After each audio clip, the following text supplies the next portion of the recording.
વડોદરા મકરપુરા તળાવમાં મિક્સર મશીનનો ટ્રક ખાબક્યો હતો। કોર્પોરેશન દ્વારા જીજી માતા તળાવમાં ચાલી રહી છે બ્યુટિફિકેશનની કામગીરી। આ કામગીરી દરમિયાન તળાવમાં મિક્સર મશીનનો ટ્રક ખાબક્યો। જીજી માતા તળાવમાં ચાલી રહી છે બ્યુટિફિકેશનની કામગીરી।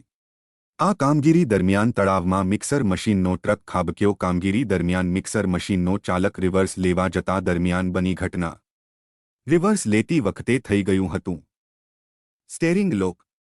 બ્રેક પણ નહીં લાગતા મિક્સર મશીન પડ્યું તળાવમાં। મિક્સર મશીનના ડ્રાઈવરનો થયો આબાદ બચાવ। સદભાગ્યે ડ્રાઈવરનો જીવ બચ્યો। મોટી દુર્ઘટના ટળી।